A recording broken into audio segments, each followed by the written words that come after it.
Great to see you today. I was like trying to have this webinar for so long, and I'm really glad to have you here. Welcome.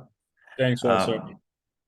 Thank you. I mean, before we start, I just want to know you a little bit better. Like I know you, but I want our audience to know you better. So can you just talk about yourself and your background a little bit? Sure. Thanks a lot for joining today's session. My name is Emre. I'm the founder and CEO of Binalyze. Binalyze is, the way I see it, is Emperor's Cloud story. Because when we started 5 years ago, it was already a 10 years old journey for us, like spending like more than a decade in the endpoint security industry. And I was personally involved in high profile investigations. And those were the times that we decided to look at the problem from a different angle and started to invest into the investigation piece rather than the protection piece. So coming from an endpoint security background, rootkit analysis, training at the university, and reverse engineering malware actively for more than a decade, until the last 2 years, which I'm now a full-time CEO right now. And we are fully on the investigation side and like distilling our experience that was gathered in the endpoint security monitoring. Because to be honest, we don't believe it anymore. The assumption here at Binalyze is there will be a breach. If you're not already breached, then you will be in the future. So it's all about investigating, collaboration, automation, and integration. That's the short summary about us. Okay, thank you very much. I mean, let me also make a very quick summary. So my name is Serhat Can, and I'm one of the co-founders and CEO of Resmo. So we do combine cloud and SaaS security in a single platform, and basically for modern teams like who are operating on cloud and using a lot of SaaS, solutions, visibility is a big problem. Like what is happening inside those tools, and if there's any misconfiguration or not, like who's using which tool, and what happens if there's a critical change you want to get notified of. Like we help you, integrate with all these tools in a single click within minutes. So that's our thing. And what you said something, Emre, that resonates with me very well. Like you will be breached, no matter what. So previously, I was a founding engineer at Opsgenie, and then our motto was like incidents happen no matter what. And those happen. Like we had thousands of companies using our product, and they were having problems every day. I mean, if not every day, like every month, they had a lot of monitoring solutions, but still, I mean, those monitoring solutions were in place because something was going to happen. Not that it was happening, but something was going to happen, and when that happened, you need to have necessary visibility.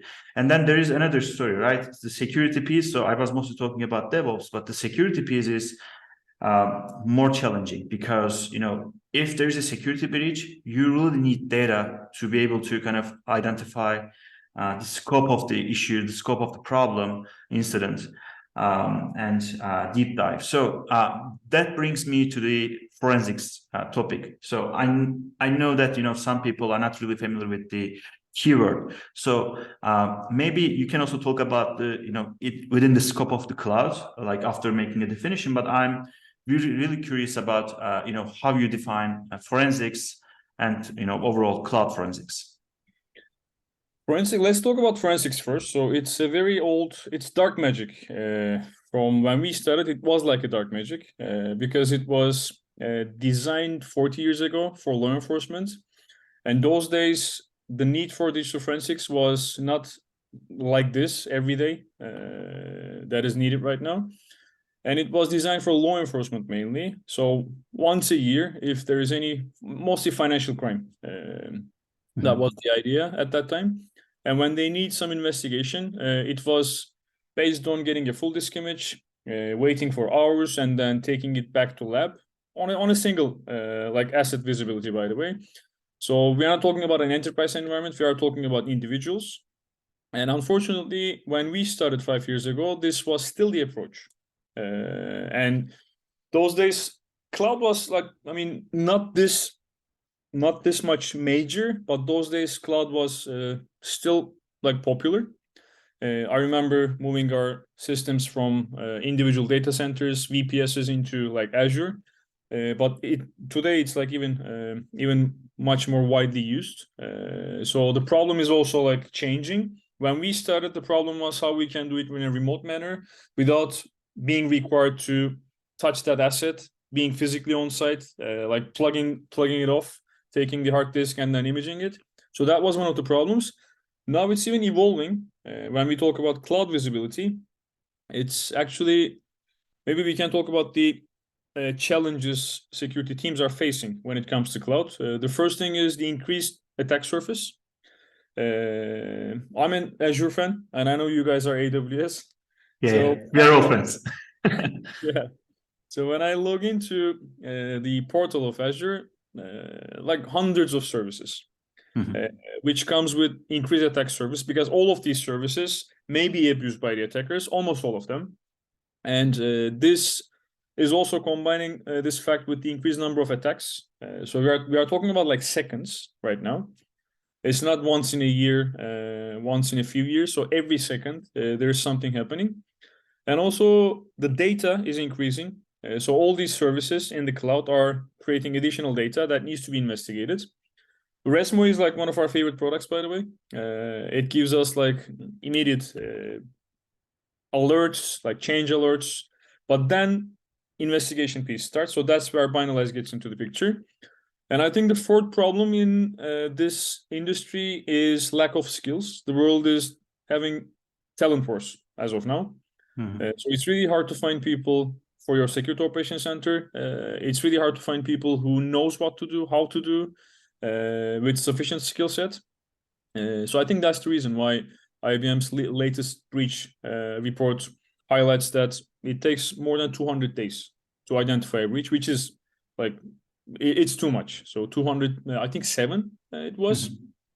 And the identification piece is mostly related to the forensic investigation piece, because without seeing what happened, how it happened, when it happened, it's almost impossible to cover the full investigation, because otherwise it's like a tree. So you're just focusing on one single leaf. In on-prem environments, that was the idea. Let's format it, return back to normal, but that's not the case anymore because all these nodes are connected. So cleaning one of those or understanding what happened on one of those assets does not enable you to resolve the case and go back to normal because attackers are still inside. So combining this with the distributed nature of cloud, and cloud is not the only piece, by the way. Like organizations are a combination of, most of them are hybrid. So even Binalyze having 80 people, we have some on-prem assets, and also like most of our assets are in cloud. So it's a combination of both. And you need to do it fast. You need to do it at scale, remotely. I think these are the main challenges in this industry. Thank you, by the way, for for the great explanation. So I have 2 questions about this. So the first one, let's talk about the first one. So you mentioned like there are hundreds of services, and I know from experience, like it is just that we integrate with almost 150 different services within AWS, and there are like hundreds of others. So it is almost impossible to keep track of them. So whenever a customer asks for a support for a service, we can add it, but it is almost impossible to track everything. So, but also, I mean, in case of investigation, like obviously it is not just about the configuration of the services, but it is also sometimes what is inside an EC2 machine, for example, like what is happening inside a virtual machine, what is happening inside a database, like maybe which tracks, which tables have changed, were there any kind of effect, within those services, not just the configuration of those services, but within those services. And it is also expandable to the on-prem environments, because sometimes you are using AWS, but maybe you are using MongoDB, like you are using another database provider for a critical operation. So my question is, how deep you guys go, like within Binalyze? Like I know you guys are doing some great stuff, around even like looking at the like actual devices, like laptops and all that, like. Because in my mind we have to kind of look broader, not just the misconfiguration in forensics. Like, can you explain a little bit more, like how deep Binalyze go when doing investigations? Sure. So the way we see the problem is we need to prioritize due to being a startup. And when we started, it was all about on-prem assets. As everyone else does, we started with Windows and then expanded into Linux, and recently added macOS. And then, as you already know, Chromebook is on the rise. Last year, it surpassed the MacBook sales in the US. Really? Wow. Which made us focus on Chromebook as well. And then we started hearing a lot of like bad news from our MSSP customers when it comes to ESXi servers, because for attackers, it's like much easier, low-hanging fruit. So once you get into an ESXi server, it means like getting hundreds of machines encrypted. So that's why they started targeting that, and which made us focus on ESXi as well. And then we started adding support for cloud providers. Recently added support for Azure and AWS. GCP is on the way now. And while we are doing that, I just returned back from Singapore, by the way. While we are adding this, so this would give you an idea. This would give the audience an idea like how complicated it is. The prospects in Singapore started to ask, do you support Alibaba Cloud, Huawei Cloud? Like, so even before we started addressing three major cloud providers, Azure, AWS, and GCP, now they already started asking more. So from our perspective, the first thing in cloud is having visibility for the computing instances. That's why that was the top on our list. So we integrated with the APIs of AWS and Azure so that you can remotely enumerate those devices, and deploying the product for getting visibility is really hard because you need to find the right people and then send them the deployment package, and ownership, enumeration. These are really hard to address problems. So we started to solve that piece first. It automatically enumerates the environment, and then with one click remotely deploys the product. And then from our perspective, it becomes just like an on-prem asset. And then the second piece is similar to computing instances, Azure Functions, AWS Lambda. These are also being abused by the attackers. And then I think the third piece, which will be the focus of this year, is other applications in the cloud, other services in the cloud. That will be followed by SaaS and business applications. So this is how we see the problem. Because basically you want to approach it like as an expanded attack surface includes all those different tools. So you want to have, better coverage, like overall all coverage for all these, environments. Exactly. Like using whatever we have as much as we can. If there are any shortcomings, as an example, Azure Functions is something that cannot be addressed with what we have right now. So for that reason, you need to develop additional stuff, and that's what we're doing as of now.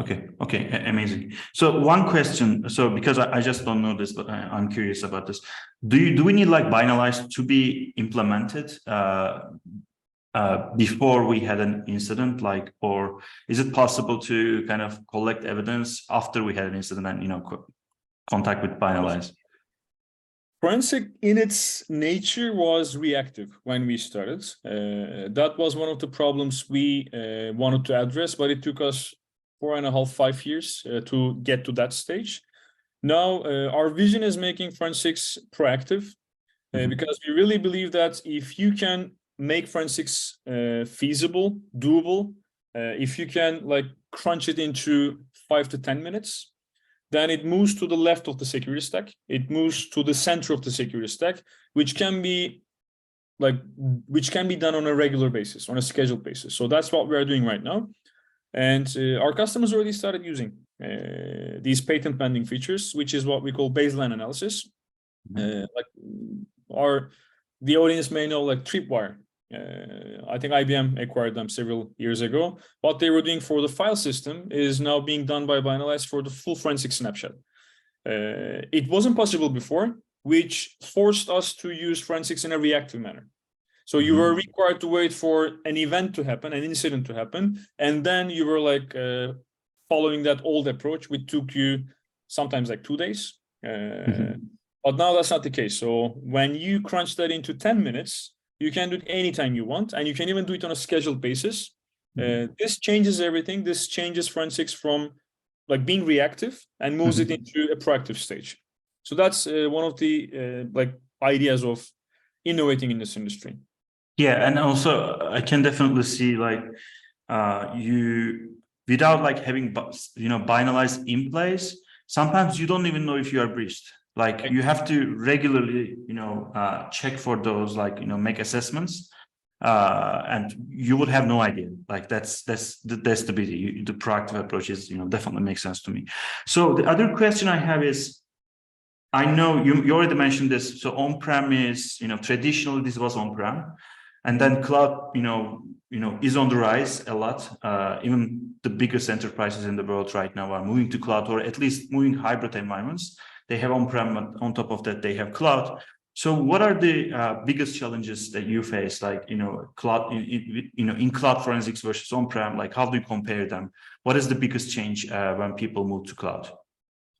When people move to cloud, the processes are unfortunately staying on the on-prem side. So the first thing is lack of tooling. The forensics approach is not designed for cloud. So you need to have, these are mostly like based on open source scripts, like individual scripts that you are required to use, sometimes 30 of them, 40 of them. And then you end up with dozens of CSV files that you need to manually understand, combine. And combining this with, as I mentioned, like increasing number of services, which is basically insufficient cloud expertise, because every like month there's a new service, there's a new feature that can provide valuable insights into the investigation, but you need to keep an eye on it. And the approaches are outdated. As I mentioned, these were all designed by people who were not in this space. And data collection and ingestion is also like a huge problem. Even when you are able to collect the data, there are like a lot of limitations. In AWS, as an example, there are a lot of services that has like 3 months of visibility. And so that makes it really hard, because if you take into account that it takes more than 200 days to discover a breach, it gives you only 3 months of visibility, which won't be useful.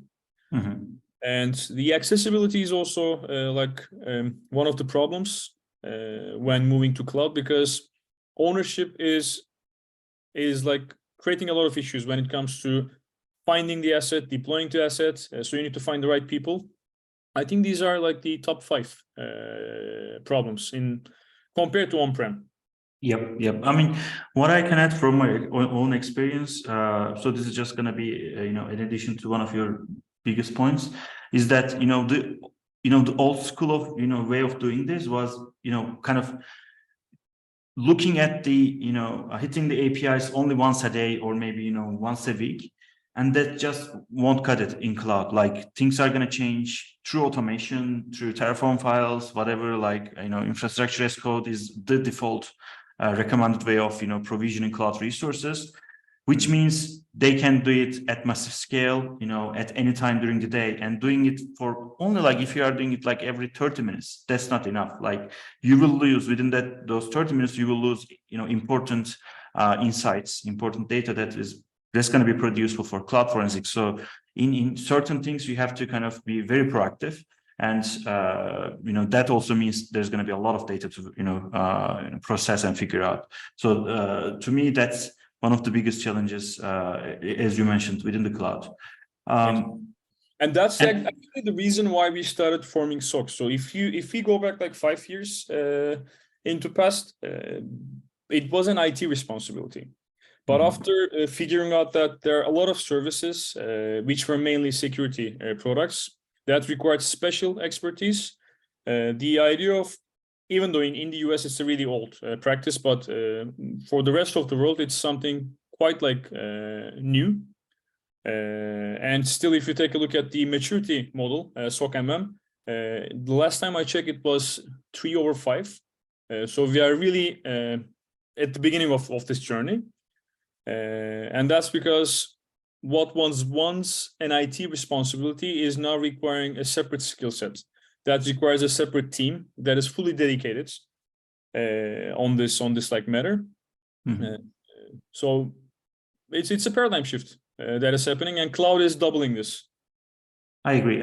I mean, that is what we are seeing also. Like, if you look at the SaaS tools, like IT team is responsible for those SaaS tools, security team has some involvement, but those teams are kind of taking care of the management of those SaaS tools. But if you look at cloud, it is DevOps guys, like SRE teams, DevOps teams.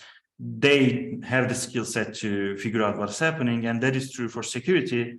And that is most people why are talking about DevSecOps, these days, because security and DevOps really need to work together. Otherwise, security teams have, kind of shallow idea on what is happening within those, environments.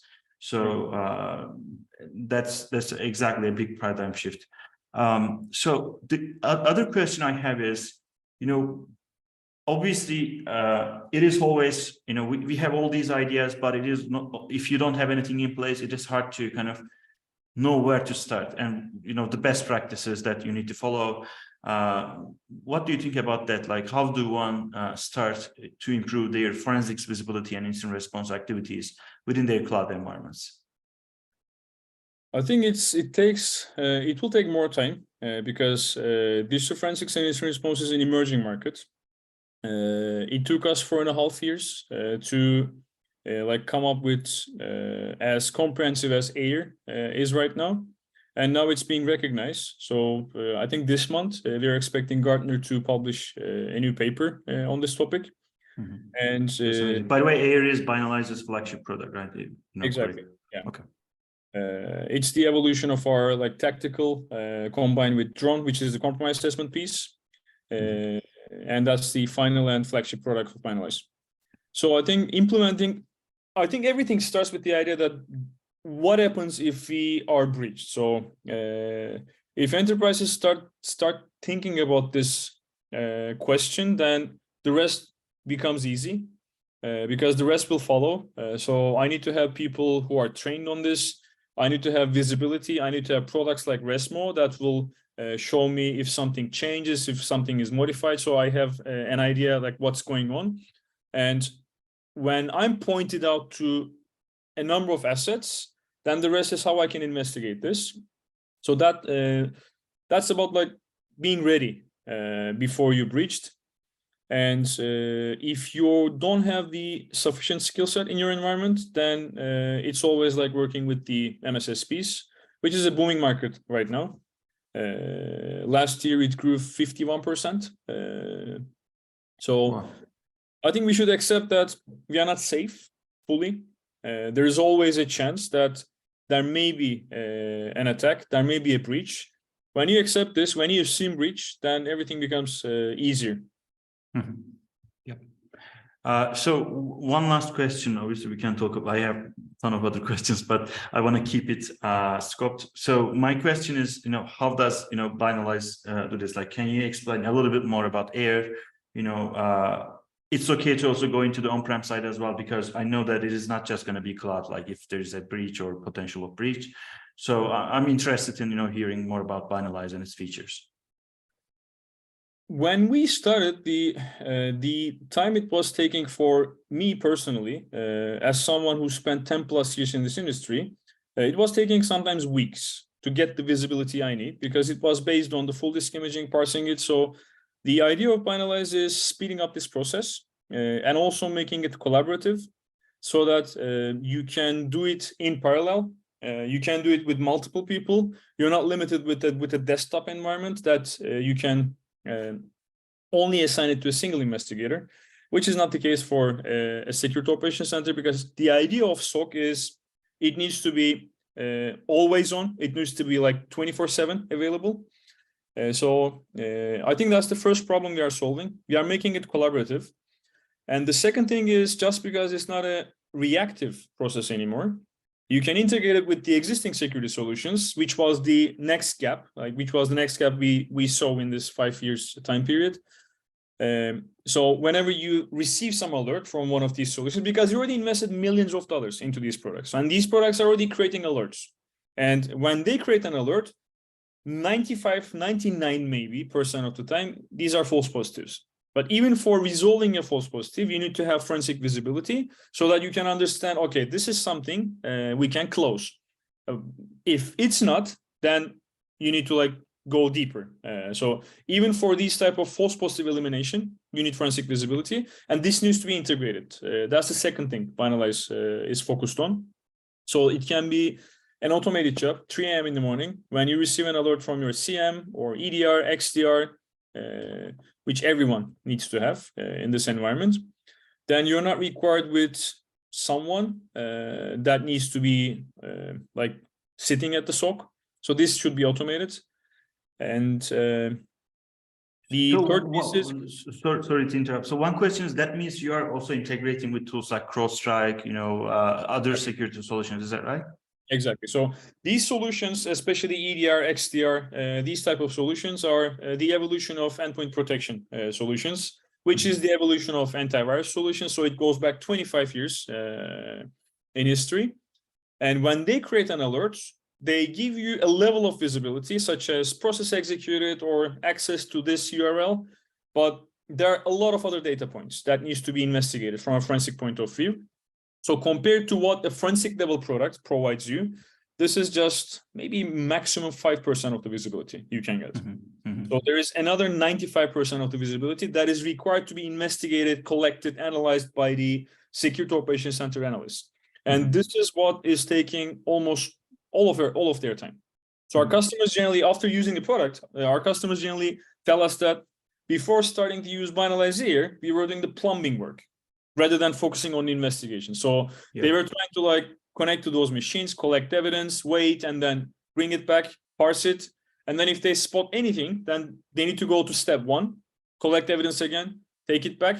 So that's the problem we are solving. And without integrating with these type of solutions like CrowdStrike, SentinelOne, Microsoft Sentinel, all these other XDR vendors, the popular ones, you cannot fix this problem, because it's an isolated process which needs to be integrated with these solutions. Yeah, and as far as I understand is, you are collecting all this data. So the first thing is you are kind of trying to see if there's something wrong. So that's like, I don't need to go and do that work myself. But if you spot something, I'm also able to ask questions like, what really happened during that period of time? What are the other, things that are affected? So I can like go there and investigate by myself. Is that correct? Exactly. The first problem we were focused in the first 3 years of the company was collecting the evidence in a remote and scalable manner.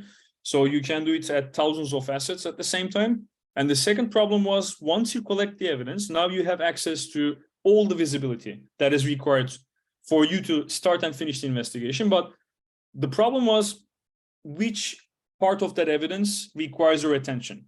So that's the second piece Binalyze spent the last 2 years almost prioritizing which evidence to look at first. But this is not about finding malware. This is not about spotting malicious items. This is all about running over, like flying over the evidence. That's why we call it drone.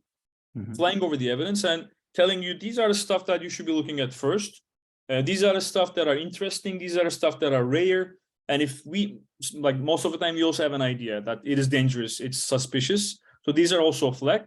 So this is just like replacing your Security Operations Center analyst, like level 1, level 2, sometimes even level 3 analyst, with an automation. That way, you're not required, you're not limited with the talent gap in the industry. So collecting is one piece, and automatically analyzing it, which is what we call compromise assessment, which is how we see the future, by the way. Binalyze has the vision of making compromise assessment, like continuous compromise assessment, so that it's not something reactive. It's something that can happen every time, every day. And that's the idea. Yeah, and it is also really hard to kind of justify the people and the money. Sometimes you don't, and then when something happens, you would spend a lot more money. And sometimes you have, but you're already spending millions of dollars. And again, the talent shortage is, especially if you are talking about really like cloud security expertise, it's really rare. If there's any certification requirements, Serhat, it means like things are getting messy. So, and cloud is full of certifications, as you know. Yeah, exactly. I can I can see how much money and time organizations can save by just implementing these solutions. Exactly. So one last question, like how do people find you guys, and if they want to, get a trial account, for Binalyze Air, what is the process? We are obsessed about usability because it takes around like 2-3 minutes to get access to the product. If you visit our website, binalyze.com, you can just by clicking that start free trial, it creates you an isolated instance in our cloud environment using your subdomain. And from now on, from that point onwards, you can start testing products and then see the value immediately. So it's very straightforward. Just binalyze.com and then get access to the product in 2-3 minutes. That's amazing. And for such a kind of solution that has a long history, like traditionally it's on-prem, that would take even seeing a demo would take probably hours. Just trying it free, that's amazing. I mean, thanks to Docker and AWS. Exactly. Awesome. I mean, this is all I have. If anyone has any questions, I'm happy to kind of wait for a minute, and we can also discuss them. Sure. So chat is open to everyone. Let's just wait for 30 minutes, and otherwise we will close the session. And I can see Gamze already shared the link. So if you want to get a trial, guys, you can just click the link and see how it works. Same with Resmo, if you want to try, and again, would take a couple of minutes. If you want to connect your GitHub, whatever. By the way, I can definitely, after this talk also, I can definitely see how we can enrich the data, send you some data from we have 80+ integrations, from all these SaaS vendors that we integrate with, and that data is useful for investigation. That we do have, we don't really have I'm pretty sure you have automated kind of anomaly detection type of stuff. I'm pretty sure if, for example, soon we will also start collecting things like people's logins via SaaS discovery. If someone isn't logging into a tool for almost 3 months, maybe why is that user has an account in that product? That's a security, that may be a security issue in the future. So those things are really, hard, almost impossible to check without an automation. Yeah, definitely. Our team is a big fan of Resmo, so I know that they are using it every single day, and they're super happy with it. Yeah. Thank you, Emre. I think there are no questions. So again, Emre, thanks a lot for spending the time. I know you are flying all around the world. Really appreciate it. Hotel hopper, that's how I call myself these days. Amazing. Thanks everyone for joining. Have a great day. Thanks a lot for the invitation. Pleasure being here. Thank you. Bye.